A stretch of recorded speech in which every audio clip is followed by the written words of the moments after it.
Zero to Professional English Course, a creation of Habib Riaz. Revision from Lesson 40 to 50.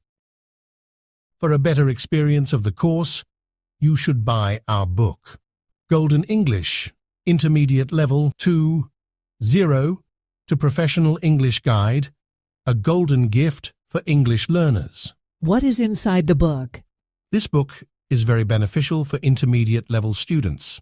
It contains part of speech, auxiliary verbs or modals, some additional structure of English sentences, 20 stories for Urdu to English practice, direct and indirect, 20 lessons for English text reading and understanding, 35 lessons for English speaking practice, and many more things.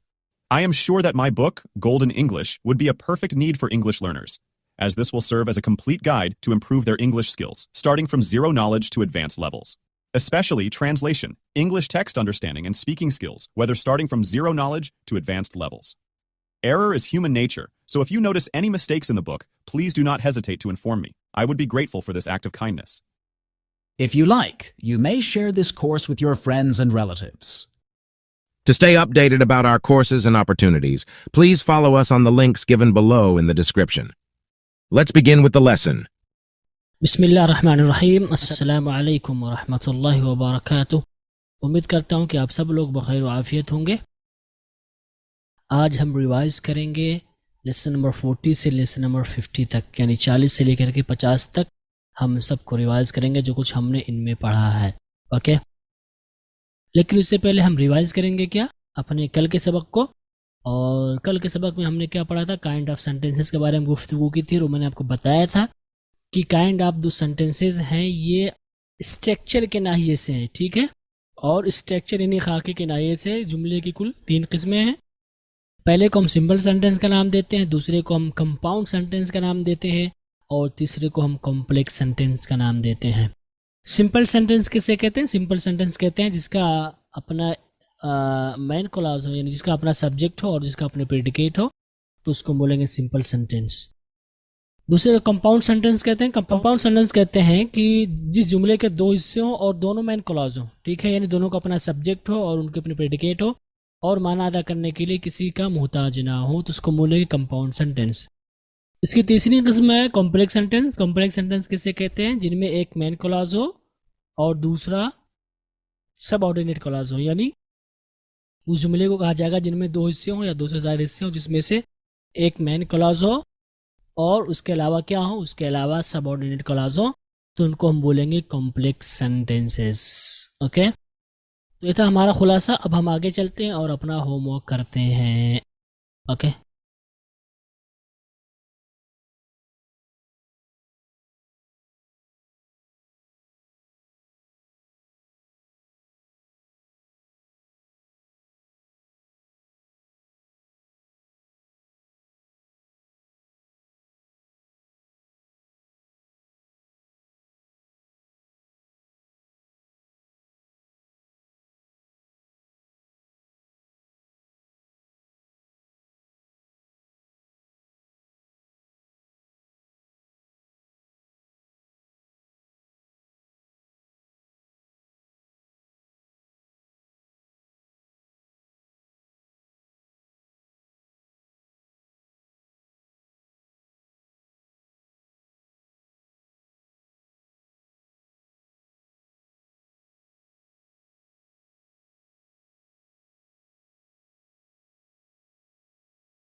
Guys, तो हमारा homework था, उम्मीद करता हूँ कि आपको समझ में आया होगा। अब हम आगे चलते हैं और एक्सप्लेन करेंगे आपको सही जवाब। पहला हमारा जुमला है they met me in the dining hall. इसमें एक ही मेन क्लॉज है, इसलिए इसको बोलेंगे सिंपल सेंटेंस। उसके बाद I was inside the library but he did not कम। इसमें दो जुमले हैं। ये आपका पहला मतलब एक ही जुमला है, लेकिन इसके दो हिस्से हैं। पहला ई बट से पहले और दूसरा बट के बाद है, और दोनों मेन क्लॉज हैं, इसलिए इसको हम बोलेंगे कंपाउंड सेंटेंस। ओके। उसके बाद है she was with her father inside the hospital. यहाँ पर ये आपका एक ही क्लॉज है, यानी एक ही जुमला है में एक मेन क्लॉज है, तो इसको बोलेंगे सिंपल सेंटेंस। उसके बाद your uncle is not only a cook but a good coach also. इसमें दो हिस्से हैं, एक तो बट से पहले का है, दूसरा बट के बाद का है, तो इसलिए यहाँ पर गर्चे सब्जेक्ट नहीं दिख रहा है, लेकिन एक्चुअल में है your uncle is not only a cook but he is a good coach also. कभी कभी डिलीट कर देते हैं, इसलिए मैंने यहाँ पर मिसाल लिख दी है। तो यहाँ पर दो क्लॉज हो गए, दोनों मेन क्लॉज है, इसलिए इसको हम बोलेंगे कंपाउंड सेंटेंस। हमारा अगला जुमला था he bought a car whose colour is blue.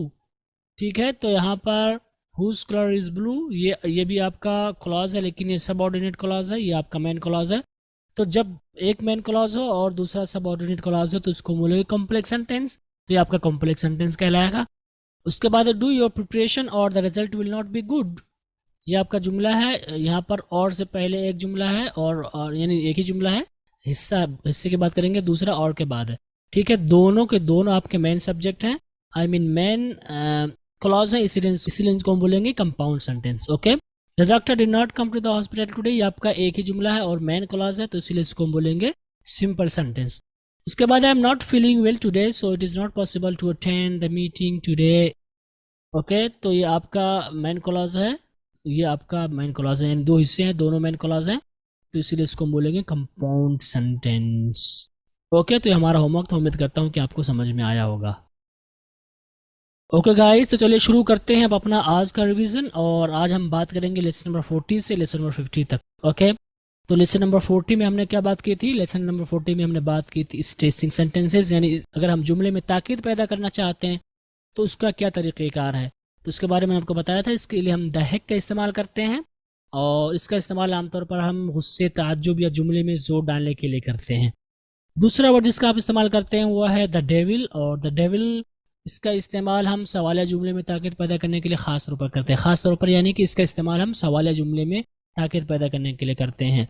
Okay, तीसरा जो वर्ड था वो था on the earth. On the earth का भी इस्तेमाल हम जुमले में ताकीद पैदा करने के लिए करते हैं, और वाज़ेह है कि आप इसका तर्जुमा ज़मीन पर नहीं करेंगे, बल्कि जैसे कर क्या रहे हो, ठीक है, इस तरह का माना आप वहाँ पर अदा करेंगे।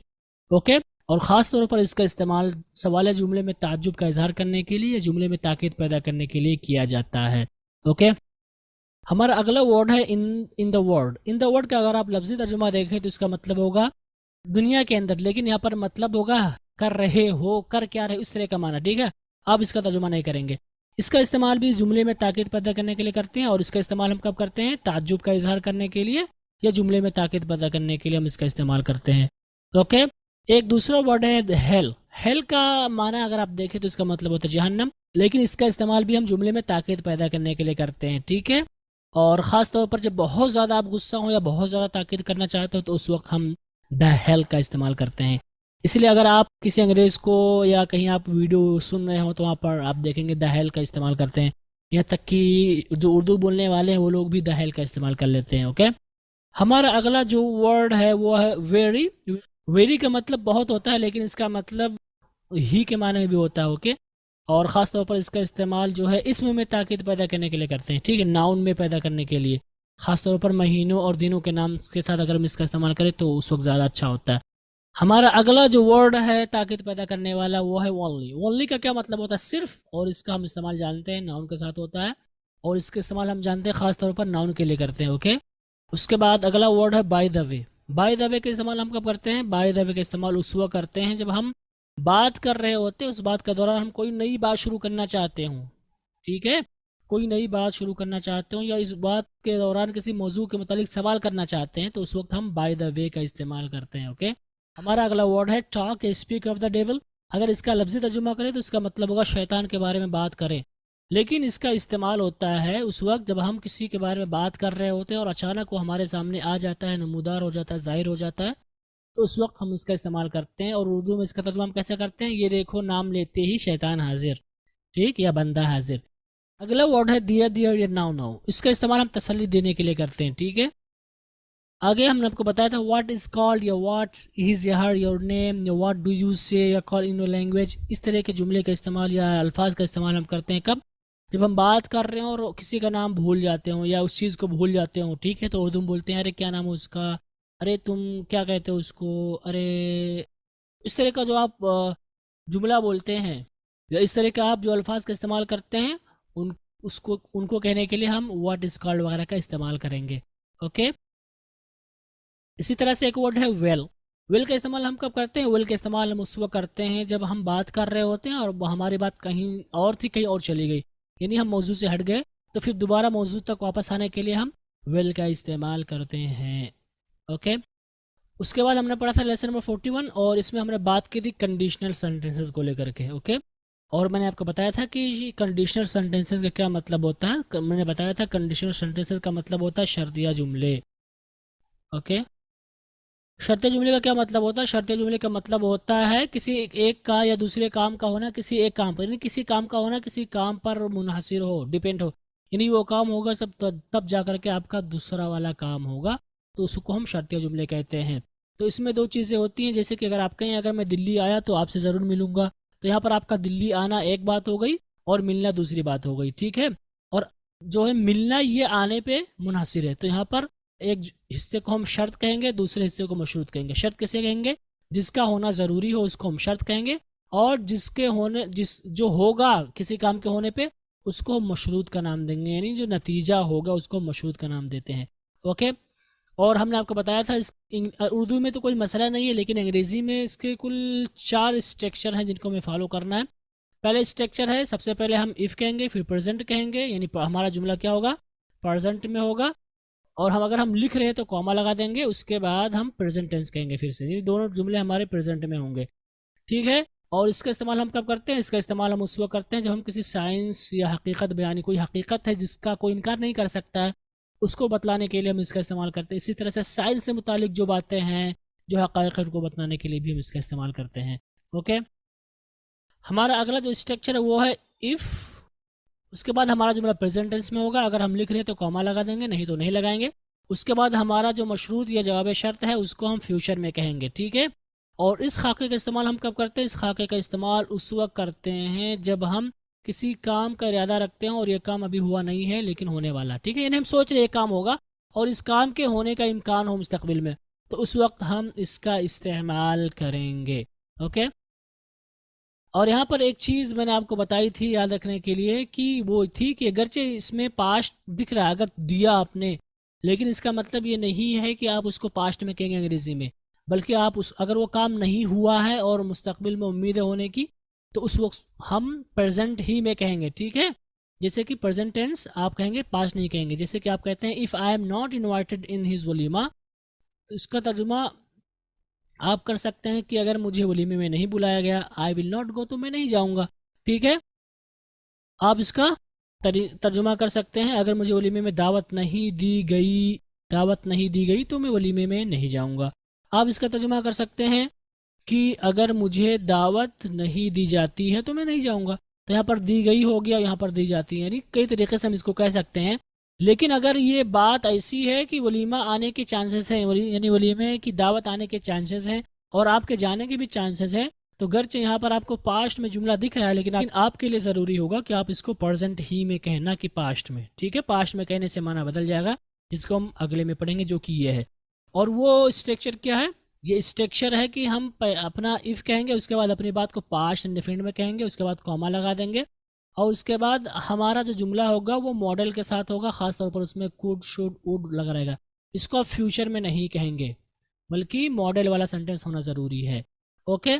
इसका इस्तेमाल हम कब करते हैं, इसका इस्तेमाल हम उस वक्त करते हैं जब हम ऐसे ही ख्याली बात कर रहे हो कि अगर ये हुआ तो होगा, ख्याली बात करने के लिए, लेकिन वो हकीकत से उसका कोई ताल्लुक़ नहीं है, तो ख्याली काम होगा ये बतलाने के लिए हम इस खाके का इस्तेमाल करते हैं। ये बुनियादी फ़र्क है जो उर्दू में नहीं पाया जाता है, ओके।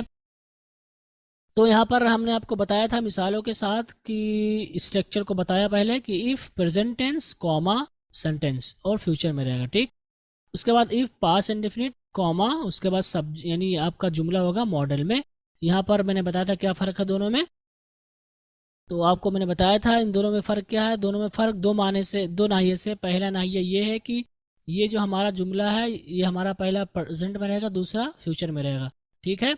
और इस वाले में हमारा जो शर्त है वो पास्ट इंडेफिनिट में रहेगा, मशरूत वो मॉडल में रहेगा। इसको आप विल के साथ नहीं कह सकते। तो ये स्ट्रक्चर के नाहिए से फ़र्क हुआ। अगर हम इसको माने के नाहिए से देखें, माने के नाहिए से फ़र्क क्या, इस वाले जुमले में काम के होने की उम्मीद है, कोई ख्याली बात नहीं की जा रही है। लेकिन इस वाले जुमले में या इस वाले स्ट्रक्चर के जरिए अगर आप कोई जुमला बनाते हैं तो इसका मतलब ये कि आप ख्याल बना रहे हैं, ऐसा होगा नहीं। जैसे कि अगर आप कहें अगर वो मुझसे मिलने आया तो मैं उससे बात नहीं करूंगा, if he comes to meet me I will not talk, तो इसमें उसके आने की उम्मीद है, ठीक है। लेकिन अगर आप कहें कि अगर मुझसे मिलने आया तो मुझसे बात नहीं करूंगा और आपने कहा if he came to meet me I will not talk, तो यहाँ पर इसका मतलब होगा वो आएगा ही नहीं, बस आप ऐसे ही जो है बता रहे हैं, ओके। उसके बाद हमारा जो अगला स्ट्रक्चर था शर्तीय जुमले में वो था इफ़, उसके बाद पास्ट परफेक्ट, उसके बाद कॉमा, उसके बाद सब्जेक्ट। और हमारा जो सब्जेक्ट का मतलब ये जुमला होगा ऑक्सिलरी के साथ होगा, उसमें हैव लगा होगा। खासतौर पर हम वुड हैव का ज़्यादा इस्तेमाल करते हैं, लेकिन हैव के साथ लाना हमारे लिए ज़रूरी होगा। लाजिमन तो नहीं कह सकते, कुछ लोग बगैर हैव के भी इस्तेमाल कर लेते हैं, लेकिन आप मान के चलिए कि आपको लाना ही होगा, ठीक है। इसका इस्तेमाल हम कब करते हैं, इसका इस्तेमाल हम पास्ट की बातों को बतलाने के लिए करते हैं, जैसे कि अगर ऐसा करते तो ऐसा होता है ना। और ये भी बहुत ज़्यादा इस्तेमाल अगर आप देखें, पहला वाला, दूसरा वाला और ये वाला बहुत ज़्यादा इस्तेमाल, ये तीन तरह के बहुत ज़्यादा इस्तेमाल में है। बाकी जो तीसरा वाला था पास्ट वाला वो बहुत ज़्यादा इस्तेमाल नहीं है। तो इन सबको आपको प्रैक्टिस करनी होगी, ओके। तो लेसन नंबर 41 में हमने ये सीखा था। अब हम आगे बात करेंगे लेसन नंबर 42। लेसन नंबर 42 जो कि इसमें हमने गुफ्तगू की थी रिलेटिव प्रोनाउंस के बारे में।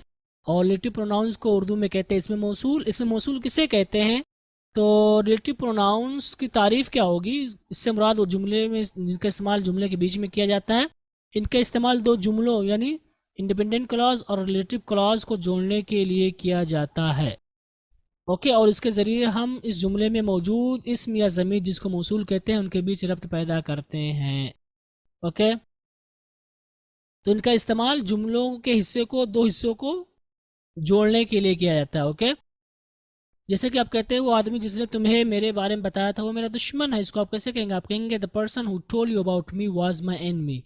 तो यहाँ पर आप देख सकते हैं द पर्सन को जोड़ रहा है किस, कौन, हु, किससे, told you about me was my enemy, तो इसको हम बोलेंगे रिलेटिव प्रोनाउंस। हमने आपको बताया था कि अंग्रेजी में रिलेटिव प्रोनाउंस कुल हैं हु, हुम, विच, हुज, व्हाट, दैट, ठीक है। इनका अपना माना है, जैसे कि हु हम जो के माने में लेते हैं, हुम का इस्तेमाल हम जिसे, जिसको, जिन लोगों को, जिन्हें, इस तरह का माना देने के लिए करते हैं। विच का इस्तेमाल जिसे, जिसको के लिए हम करते हैं। हुज का इस्तेमाल हम करते हैं जिसका, जिसकी, जिसके, जिनका, जिनकी, जिनके वगैरह के लिए। और व्हाट का इस्तेमाल हम जो के लिए करते हैं, और डेट का इस्तेमाल भी हम जो के लिए करते हैं। यानी ये आपके रिलेटिव प्रोनाउंस हैं जिनको हम रिलेटिव प्रोनाउन कहते हैं। और मैंने आपको बताया था हु का इस्तेमाल किसके लिए करते हैं, हु का इस्तेमाल हम उस वक्त करते हैं जब हम किसी इंसान के लिए बात कर रहे हैं और वो सब्जेक्ट वाक़ हुआ हो यानी फ़ाइल हुआ हो, ठीक है। और दूसरा हुम है, हुम ये हु की ऑब्जेक्टिव केस है, तो इसका मतलब ये हुआ कि हुम का इस्तेमाल हम इंसान के लिए करेंगे लेकिन अगर वो ऑब्जेक्ट हो तब, ठीक है। अगर हम विच की बात करें तो विच का मतलब होता है जिसे, जिन्हें, और इसकी तारीफ ये होगी या इसका इस्तेमाल ये होगा जिसका इस्तेमाल हम इंसान के अलावा के लिए करते हैं, चाहे वो गैर जानदार हो या जानदार हो, चाहे वो फ़ाइल हो या मफ़ूल हो, कुछ भी हो, उसके लिए हम विच का इस्तेमाल करते हैं। आगे हमने आपको बताया था हुज। हुज का माना होता है जिसका, जिसकी, जिसके, जो कि इजाफत के लिए इस्तेमाल होता है। तो इसका इस्तेमाल हम हर किसी के लिए कर लेंगे, चाहे वो जानदार हो, गैर जानदार हो, इंसान हो, गैर इंसान हो, हर किसी के लिए अगर उसमें इजाफत का माना पाया गया तो उसको हम हमेशा हुज के साथ लिखेंगे। उसके बाद हमने बात की थी व्हाट। व्हाट के बारे में मैंने बताया था, व्हाट का इस्तेमाल हम उस वक्त करते हैं जब हम बात कर रहे हो और उससे पहले हमने कुछ ऐसा जिक्र ना किया हो जिससे हम मुराद लेते हो, यानी जिसकी तरफ लौट ना रही हो, बस ऐसे ही डायरेक्टली हमने स्टार्ट कर दिया और वहाँ पर जो आ गया, ठीक है, तो उस वक्त हम व्हाट का इस्तेमाल करेंगे। और आमतौर पर इसका इस्तेमाल जो है जो सिंगुलर के तौर पर होता है और इसका इस्तेमाल फ़िक्र यानी ख़यालात वगैरह के लिए होता है, ठीक है। उसके बाद हमने आपको बताया था डेट। डेट का इस्तेमाल आम है, हर किसी के लिए हम इसका इस्तेमाल कर लेते हैं, इंसान के लिए, गैर इंसान के लिए, जानदार के लिए, गैर जानदार के लिए, फ़ाइल हो तब भी हम इसका इस्तेमाल कर सकते हैं और मफ़ूल हो तब भी इसका इस्तेमाल कर सकते हैं, ओके। और मैंने यहाँ पर डेट के बारे में आपको क्या बताया था, डेट के बारे में बताया था कि गर्चे इसका इस्तेमाल हम किसी के लिए, हर किसी के लिए कर लेते हैं, लेकिन आमतौर पर इसका इस्तेमाल ख्याली चीज़ों के लिए होता है जिसका फिजिकली वजूद ना हो, ज़रूरी नहीं है लेकिन आम तौर पर की बात कर रहे हैं। जैसे कि वो फिक्रा जो अचानक मेरे जहन में आया था वो काफ़ी अच्छा था, इसको आप कैसे कहेंगे? आप कहेंगे the thought that came across into my mind was so good. आप कहते हैं वो मशवरा जो आपने मुझे बताया था काफ़ी मुफीद था। आप कहेंगे the suggestion that you told me about was really good. Okay, तो यहीं पर हमारा लेसन नंबर 42 ख़त्म हुआ था। आगे हमने बात की थी लेसन नंबर 43 में यूज़ ऑफ डेट। डेट के बारे में हमने आपको सिर्फ यहाँ पर इतना बताया था कि इसका इस्तेमाल हम ख्याली चीज़ों के लिए करते हैं और इसका इस्तेमाल हम सब के लिए कर सकते हैं, लेकिन डेट के अपने इस्तेमालात हैं। यानी कुछ जगह ऐसी हैं जहाँ पर हम सिर्फ डेट ही इस्तेमाल कर सकते हैं, कोई और रिलेटिव प्रोनाउन इस्तेमाल नहीं कर सकते हैं। जिनमें पहली जगह कौन सी थी? पहली जगह ये है कि अगर हम किसी ऐसे वर्ड के साथ इस्तेमाल करें जिसकी सिफत सुपरलेटिव डिग्री आई हो तो उस वक्त हम डेट का इस्तेमाल करेंगे। वहाँ पर हम विच, डे, विच, हुम ये सब इस्तेमाल नहीं कर सकते, बल्कि हम डेट ही का इस्तेमाल करेंगे। और डेट का जो दूसरा इस्तेमाल है वो ये था कि जब रिलेटिव प्रोनाउंस का मर्जा, यानी जिसके लिए हम रिलेटिव प्रोनाउन इस्तेमाल कर रहे हैं वो all, same, any, non, nothing, the, only, इस तरह के जुमले हों, इस तरह के अल्फाज हों, तो उस वक्त हम डेट का इस्तेमाल करेंगे लाजमी तौर पर। यानी सिर्फ हम डेट ही इस्तेमाल कर सकते हैं और उसके अलावा कुछ इस्तेमाल नहीं करेंगे। उसके बाद हमने बात की थी डेट के तीसरे इस्तेमाल के बारे में। इसमें मैंने आपको बताया था कि जब रिलेटिव प्रोनाउन का मर्जा, यानी जिसके लिए हम रिलेटिव प्रोनाउन इस्तेमाल कर रहे हैं वो इंट्रोगेटिव प्रोनाउन हो, जैसे वेयर, विच, हुम वगैरह, तो उस वक्त भी हम लाजमी तौर पर डेट का ही इस्तेमाल करेंगे। उसके बाद हमने आपको बताया था डेट के चौथे इस्तेमाल के बारे में। हमने यहाँ पर बात की थी कि डेट का चौथा इस्तेमाल उस वक्त करते हैं जब हम जुमले में रिलेटिव प्रोनाउन इस्तेमाल करें लेकिन उसका मर्जा एक जानदार हो, दूसरा गैर जानदार। ठीक है, एक जिसके लिए हम इस्तेमाल कर रहे हैं उसमें गैर जानदार भी हो, गैर जानदार का मतलब इंसान हो और इंसान के अलावा हो। तो इस सूरत में सवाल पैदा हो जा रहा है कि हम किसका लिहाज करेंगे। कभी कभी ऐसा होता है दो सब्जेक्ट आ जाते हैं, एक इंसान होता है दूसरा गैर इंसान, जैसे कि जैद और उसकी कार। तो जैद और उसकी कार में जैद ये आपका इंसान है और उसकी कार ये आपकी इंसान नहीं है, तो इसमें आप किसका एतबार करेंगे? तो इस उलझन से बचने के लिए, इस मुश्किल से बचने के लिए लोगों ने कहा या यहाँ पर कायदा बनाया गया कि हम डेट ही इस्तेमाल करेंगे, तो जिससे दोनों का माना वहाँ पर निकल आएगा। तो ये चंद अहम इस्तेमालात थे, चंद जगह थी जहाँ पर हमें लाजमन डेट का इस्तेमाल करना है। और आगे हमने आपको बताया था कि डेट के साथ हम डायरेक्टली प्रीपोजिशन इस्तेमाल नहीं कर सकते। अगर हम जैसे कि कहें जिस घर में हम रहते थे, इन डेट वी लिव नहीं कह सकते आप, ठीक है? तो डेट के साथ हम प्रीपोजिशन इस्तेमाल नहीं कर सकते। अगर डेट आप प्रीपोजिशन डेट के साथ इस्तेमाल करते हैं तो आपका जुमला गलत होगा। आपको फ़र्क करना होगा, थोड़ा सा मतलब फासला रखना होगा। डेट के साथ डायरेक्टली आप इस्तेमाल नहीं करेंगे प्रीपोजिशन को, लेकिन अगर आप हुम या विच वगैरह का इस्तेमाल कर रहे हैं और उसके साथ प्रीपोजिशन आ जाए तो हम प्रीपोजिशन के साथ भी इस्तेमाल कर सकते हैं डायरेक्टली इनको, उनके साथ, और इनके मतलब फ़र्क भी यानी फासला रखकर भी इसको हम इस्तेमाल कर सकते हैं। और इन सारी चीज़ों को मैंने मिसाल के साथ आपको वाज़ह किया था। उम्मीद करता हूँ कि आपको वहाँ पर समझ में आया होगा। और यहीं पर हमारा लेसन नंबर 43 ख़त्म हुआ था, जिसमें हमने ये बात की थी या हमारी गुफ्तगू हुई थी कि डेट को हम लाजमी तौर पर कब इस्तेमाल करेंगे। आगे हमने आपको मज़ीद जानकारी दी थी रिलेटिव प्रोनाउंस के बारे में, और यहाँ पर हमने इसको सीखा था लेसन नंबर 44 में। और यहाँ पर हमने आपको बताया था पहली बात जो थी वो ये थी कि कुछ लोग लफ्ज़ एज को भी रिलेटिव प्रोनाउन मान लेते हैं, लेकिन उनके यहाँ शर्त है, वो शर्त यह है कि लफ्ज़ सच या लफ्ज़ सेम के बाद इस्तेमाल हुआ हो, तो उस सूरत में हम एज को रिलेटिव प्रोनाउन का नाम दे सकते हैं। दूसरी बात हमने जो आपको बताई थी वो ये थी कि कुछ लोग लफ्ज़ बट को भी रिलेटिव प्रोनाउन मानते हैं, लेकिन कब मानेंगे इसके लिए शर्त रखते हैं। वो शर्त यह है कि वो मनफी के साथ इस्तेमाल हुआ, उससे पहले मनफी आया हो, तो उस सूरत में लफ्ज़ बट भी आपका रिलेटिव प्रोनाउन हो जाता है। अगली जानकारी जो थी वो ये थी कि अगर हम मर्जा और रिलेटिव प्रोनाउन को कॉमा के ज़रिए अलग कर दें तो उसके माने में थोड़ा सा फ़र्क आ जाएगा। और यहाँ पर मैंने आपको मिसाल दी थी, ठीक है, किसी यानी महमूद के भाई के बारे में जो कि डॉक्टर है।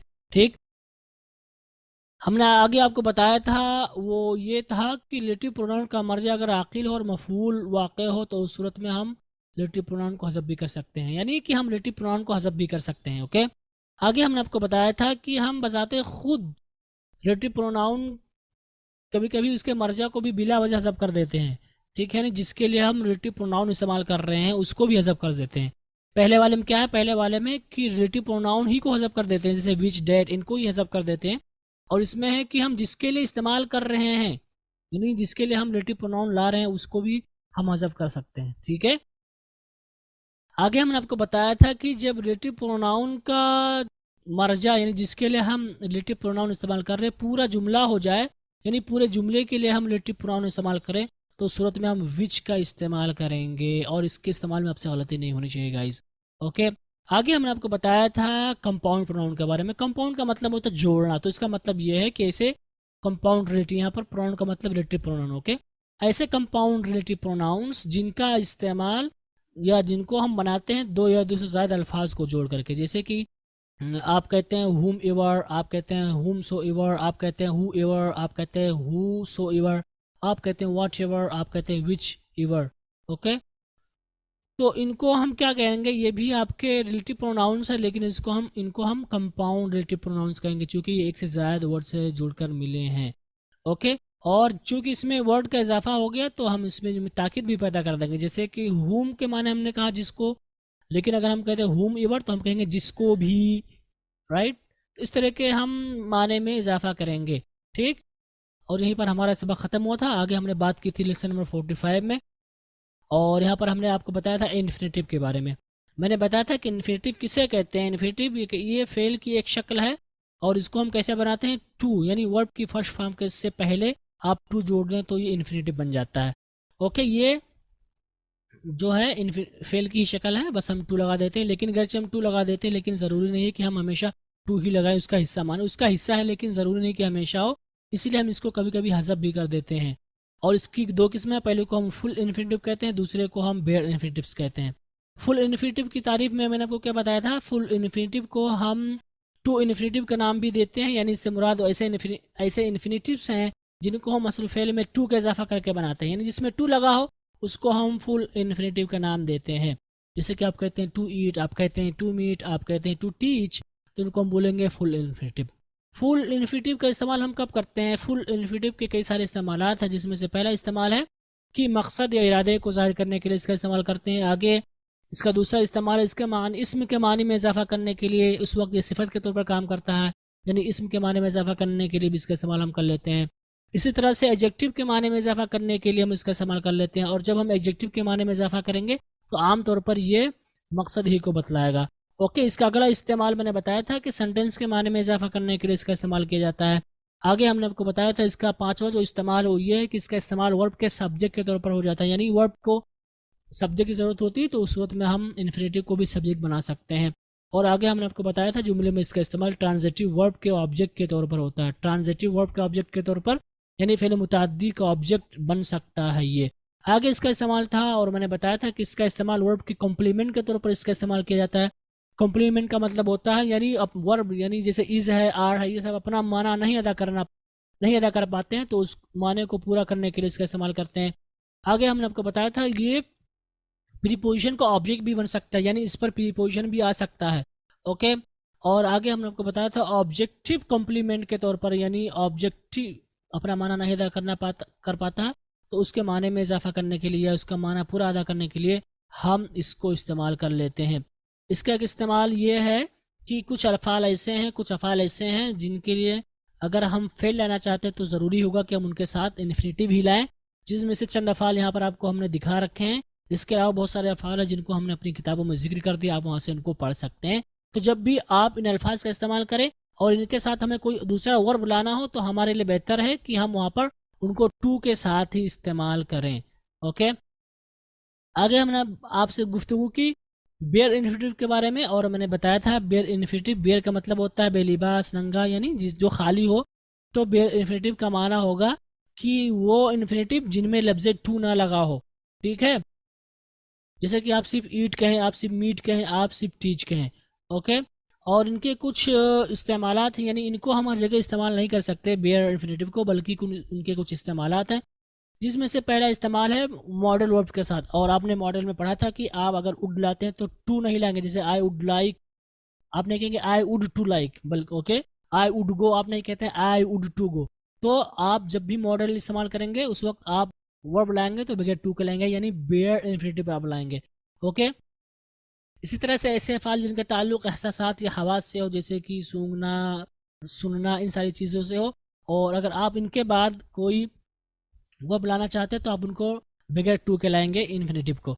ओके, इनका एक इस्तेमाल और है, वो ये है कि मेक और लेट के साथ अगर आप लाते हैं तो आप वहाँ पर टू नहीं लाएंगे। जैसे कि अगर आप कहते हैं उसने मुझे जाने दिया तो आप कहेंगे ही लेट मी गो, अगर आप कहते हैं कि मुझे जाने दो तो आप कहेंगे लेट मी गो, आप नहीं कहेंगे लेट मी टू गो, ये आपका जुमला गलत हो जाएगा। ओके, इसी तरह से अगर आप मेक इस्तेमाल करते हैं तब भी आप मेक के साथ वर्ब लाते हैं तो टू नहीं लाएंगे। जैसे आप कहते हैं he made me wait, he made me wait in the library, तो उसका मतलब होगा उसने मुझे लाइब्रेरी में इंतजार करवाया। आप नहीं कहेंगे he made me to wait, अगर आपने कहा he made me to wait तो आपका जुमला गलत होगा। ओके, इसका एक इस्तेमाल और भी है, वो इस्तेमाल ये है कि अगर हम had, better, had rather, would rather, sooner than, rather than, इन सब का इस्तेमाल कर लें तो उस सूरत में भी हम टू का इस्तेमाल नहीं करेंगे, यानी हम वहाँ पर इन्फिनेटिव लाएंगे लेकिन वहाँ पर हम बेयर इन्फिनेटिव का इस्तेमाल करेंगे। ओके, तो ये हमारी सारी बातें थी लेसन नंबर 45 के बारे में, जहाँ पर हमने गुफ्तगू की थी इन्फिनेटिव के बारे में। आगे हमने पढ़ा था लेसन नंबर 46 और यहाँ पर हमने बताया था पार्टिसिपल के बारे में। ओके, मैंने बताया पार्टिसिपल किसे कहते हैं, तो मैंने बताया था पार्टिसिपल ये फेल की एक शक्ल है, इससे मुराद वो अल्फाज है जिनका इस्तेमाल हम जुमले में करते हैं जिसमें फेल का भी माना पाया जाता है और सिफत का भी माना पाया जाता है। तो गोया कि इसका असल माना, जो इसका असल काम होता है सिफत का माना अदा करना, ठीक है। और मैंने बताया था मिसाल देकर के कुरान की तिलावत करने वाला आदमी, जैसे रिसाइटिंग मैन, और आगे मिसाल दी थी खाना खाकर, हैविंग ईटन द मील, तो इसमें फेल पाया जाता है और यहाँ पर सिफत भी पाई जाती है काफ़ी हद तक, तो उनको हम बोलेंगे इन पार्टिसिपल। ओके, हमने आपको बताया था पार्टिसिपल की किस्मों के बारे में। पार्टिसिपल की कुल 3 किस्में हैं, प्रेजेंट पार्टिसिपल, दूसरी किस्म है पास्ट पार्टिसिपल और तीसरी किस्म है परफेक्ट पार्टिसिपल। ओके, सबसे पहले मैंने बात की थी प्रेजेंट पार्टिसिपल का क्या मतलब होता है। प्रेजेंट पार्टिसिपल मैंने बताया था ये वर्ब की आईएनजी फॉर्म है, ठीक है। वर्ब में आईएनजी फॉर्म जोड़ देंगे तो ये प्रेजेंट पार्टिसिपल बन जाएगा। और इसका इस्तेमाल हम कब करते हैं, जब हम कोई काम कर रहे होते हैं, यानी कोई काम मुकम्मल नहीं हुआ होता है उसको बताने के लिए हम इसका इस्तेमाल करते हैं। और इसका इस्तेमाल इसम के साथ करते हैं, ख़ास तौर पर अगर इसका इस्तेमाल हम इसम के साथ करें तो ये उस सूरत में सिफत का माना देगा, ठीक। और अगर इसका इस्तेमाल हम जुमले में इसम के बात करें यानी गैप रख दें तो उस वक्त में ये प्रेजेंट पार्टिसिपल हो जाएगा। पार्टिसिपल यानी उस वक्त गर्चे सिफत का माना देगा लेकिन वो हालत को बतला रहा होगा, ठीक। और यहाँ पर मैंने आपको मिसाल दी थी, आपको अगर याद हो तो। उसके बाद हमने बात की थी पास्ट पार्टिसिपल के बारे में। पास्ट पार्टिसिपल किसे कहते हैं, पास्ट पार्टिसिपल के बारे में मैंने बताया था ये वर्ब की तीसरी फॉर्म है, जैसे go, went, gone, gone, beat, beat, beaten, see, saw, seen, ठीक है। तो ये जो थर्ड फॉर्म आ रही इनको हम क्या बोलते हैं, इसको हम बोलते हैं पास्ट पार्टिसिपल। और इनका इस्तेमाल खास तौर पर हम किस तरह के जुमलों में करते हैं, जब हमें पैसिव वॉइस लाना हो तो उस वक्त करते हैं खास तौर पर।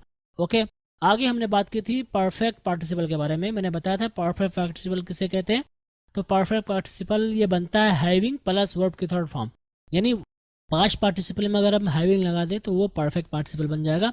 और इसका इस्तेमाल माजी में किसी काम के किए हुए को बतलाने के लिए, यानी जैसे घर जाकर के इस तरह का माना अदा करने के लिए हम इसका इस्तेमाल करते हैं। जैसे रात का खाना खाकर मैं ईशा की नमाज पढ़ने गया तो आप कहते हैं हैविंग टेकिंग द डिनर, या having eaten dinner I went to offer सलात ऑफ ईशा। ओके, आप कहते हैं पुलिस को देखकर चोर भाग खड़े हुए तो आप कहते हैं having seen the police the thief run away. तो इस तरह का माना अदा करने के लिए हम इनका इस्तेमाल करते हैं।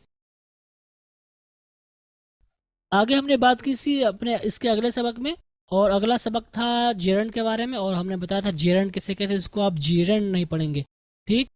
जेरंड के बारे में बताया था कि ये भी आईएनजी फॉर्म होती है, लेकिन इसमें फ़र्क होता है कि पार्टिसिपल में भी आईएनजी फॉर्म होती है लेकिन जेरंड में भी आईएनजी फॉर्म होती है। लेकिन जेरंड का इस्तेमाल एज अ नाउन आप करते हैं, जबकि पार्टिसिपल का इस्तेमाल एज एन एडजेक्टिव आप करते हैं, ठीक है। दोनों में आईएनजी होता है, खासकर प्रेजेंट की बात करें तो प्रेजेंट पार्टिसिपल और जेरंड दोनों में आईएनजी के साथ बनते हैं। लेकिन दोनों में फ़र्क क्या है मैंने बताया था। प्रेजेंट पार्टिसिपल का मतलब होता है उसका इस्तेमाल हम सिफत के लिए करते हैं, जबकि जेरंड का इस्तेमाल हम एज आ इस्म या नाउन करते हैं। इसके कई सारे इस्तेमालात हैं और मैंने आपको बताया था कि हम जो है जेरंड और इन्फिनेटिव को एक साथ इस्तेमाल कर सकते हैं। चूँकि इन्फिनेटिव भी इस्म का काम करता है तो जेरंड भी इस्म का काम करता है, तो गोया कि हम एक दूसरे को एक दूसरे की जगह पर इस्तेमाल कर सकते हैं।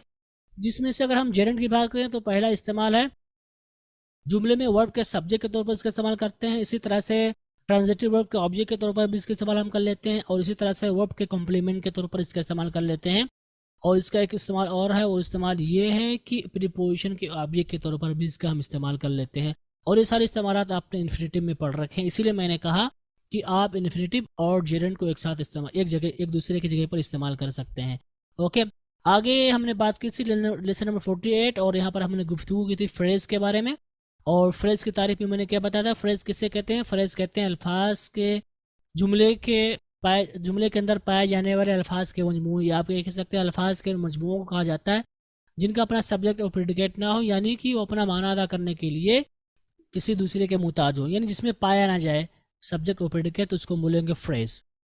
ओके, जैसे कि मैं अपने दोस्त की वफात पर रो रहा था, तो अपने दोस्त की वफात पर इसमें ना सब्जेक्ट है ना इसका वर्ब यानी प्रेडिकेट है, तो ये आपका फ्रेज कहलाएगा। तो कहेंगे I was weeping on the death of my friend, so on the death of my friend ये आपका फ्रेज कहलाएगा। ओके, और मैंने बताया था way to you phrase, phrase का इस्तेमाल हम कब करते हैं, फ्रेज के मुख्तलिफ इस्तेमालात हैं, जिसमें से हमने आपको बताया था कि फ्रेज का जो इस्तेमाल करते हैं वो है जुमले में मौजूद सब्जेक्ट ऑब्जेक्ट या दीगर अज्जा के बारे में इजाफी मालूमात फराहम करने के लिए। ठीक है, यानी हम मज़ीद मालूमात जोड़ना चाहते हो जुमले में या जुमले के किसी खास वर्ड के साथ, तो उस वक्त हम फ्रेज का इस्तेमाल करते हैं।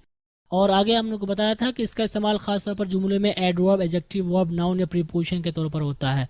ठीक है, आगे हमने बात की थी काइंड्स ऑफ फ्रेज की।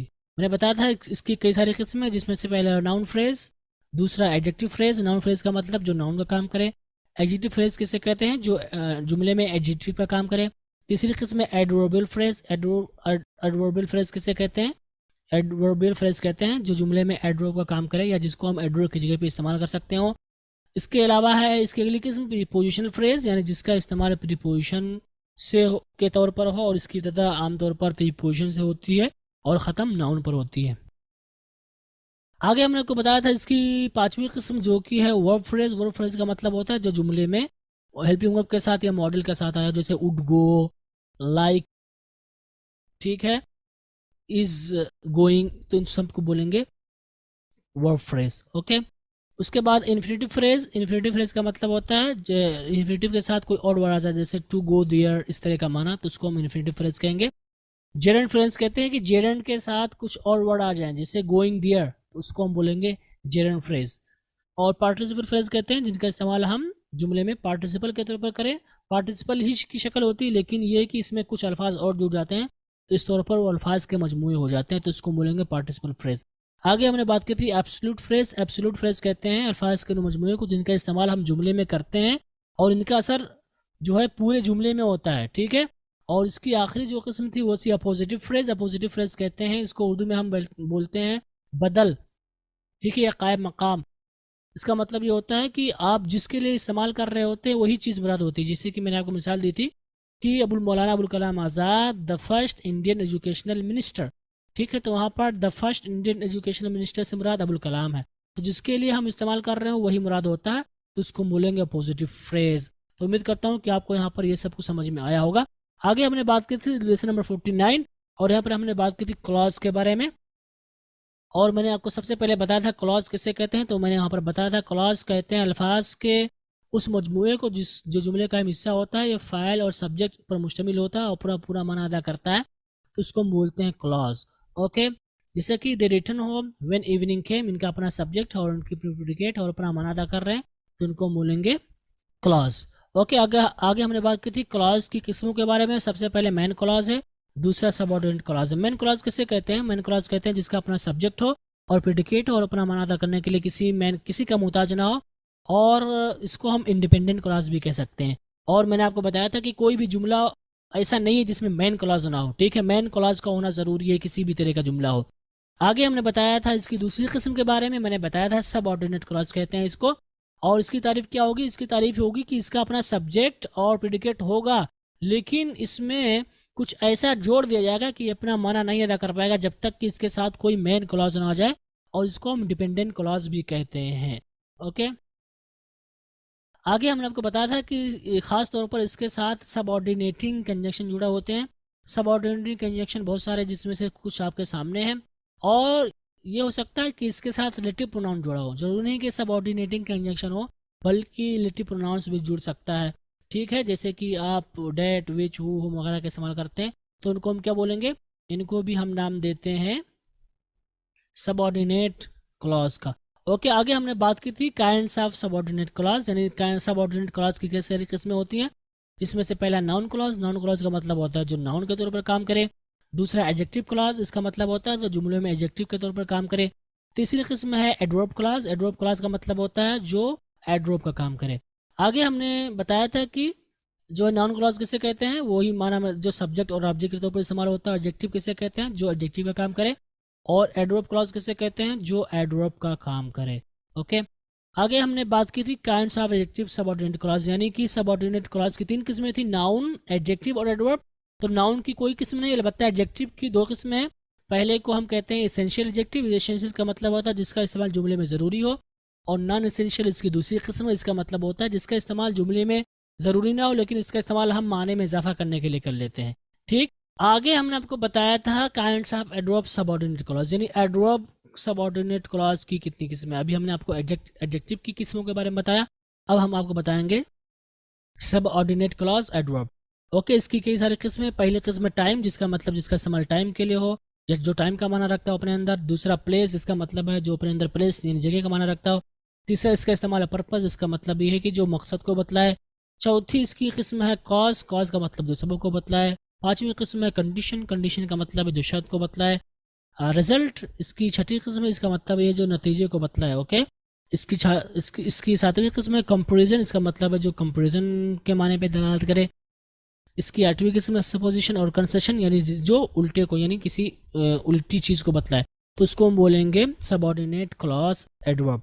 ओके, या आप इसको किस्म ना मान करके आप ये कह सकते हैं इनका इस्तेमाल इस काम के लिए किया जाता है। अगर आप इनको किस्म ना माने तो आप ये भी कह सकते हैं कि इनका इस्तेमाल हम इन चीज़ों के लिए करते हैं, जैसे वक्त के लिए करते हैं, यानी वक्त बतलाने के लिए, या प्लेस जगह का माना बतलाने के लिए, मकसद का माना बतलाने के लिए, वगैरह वगैरह। और यहीं पर हमारा लेसन नंबर 49 ख़त्म हुआ था। आगे हमने बात की थी लेसन नंबर 50, और यहाँ पर हमने बताया था काइंड्स ऑफ सेंटेंसेस के बारे में।